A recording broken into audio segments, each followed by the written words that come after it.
ជំរាបសួរបងប្អូនជនរួមជាតិអ្នកស្នេហាកីឡាទូកងជាទីស្រឡាញ់ថ្ងៃនេះខ្ញុំបានមកដល់ដងទន្លេមេស្ពេរ៉ូដើម្បីមើលទូកសាក់រោគលបឿនខាងក្រោយខ្នងខ្ញុំនេះគឺទូកគាត់បឹងក្រចាប់ថ្មីស្ថិតនៅឃុំតឹងឋានទីក្រុងcần thơ mình chào anh em và các bạn đây là chiếc kiệu ngò của chùa Bưng Cro Chấp Thmây ấp Tân Lịch xã Tân Thạnh thành phố Cần Thơ. Đây là chiếc kiệu ngò Bưng Cro Chấp Thmây chuẩn bị thử tốc độ nha quý vị. Đi chia tục mua rồi Bưng Cro Chấp Thmây start nào khu Tân Lịch khung Tân Thạnh điក្រុងCần Thơរៀបចំសាក់រោគលបឿននៅតាមដងទន្លេមេស្ពេរ៉ូនៅព្រឹកនេះ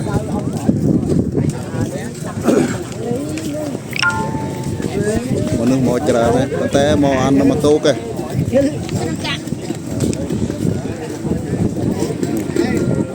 សុផនរៀងស័យបារមីក្អែកស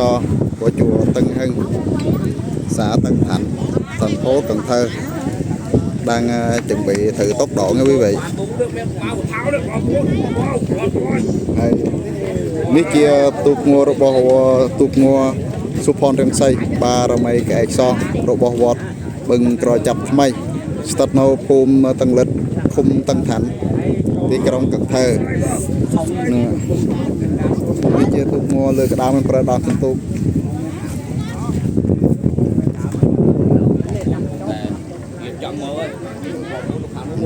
ច្រើនដែរបងប្អូន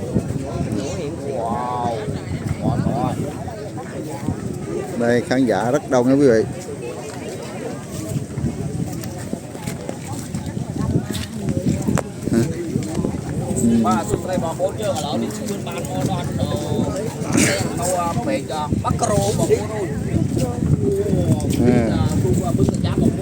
Bưng Cro Chấp Thmây đầu ghe có cái búa đen nha quý vị, búa rất cao nha, màu đen, sừng lót đen. Chắc chiếc để tập luyện thôi. Bưng cái ngoài ra bưng cái Chấp Thmây còn hai chiếc nữa, một chiếc độc lập và một chiếc ghe ngò quán ép không cần câu, chưa có hạ thủy nha quý vị. Và bưng cái Chấp Thmây thì nằm ní miền phía tuộc mua bóng ôn tuộc muối thì tuộc lung bỏ phía nằm tàu vinh này tuộc một tiết cứ tuộc lơ cái đào mình phải đòn sườn túi tôm tè bỏ rồi cái đó nằm ní nằm phía còn một phẩy còn muối rồi tuộc ninh vít cái tuộc cha đây tuộc cha chuột lên mình là yoga phải hay chỉ một phẩy nằm hai bóng ôn hào thà biệt danh hào thà ông già Tân Hưng này. Alo điệp trong đầm bay sạc lục lục bươn nó tam một tầng lề Mespero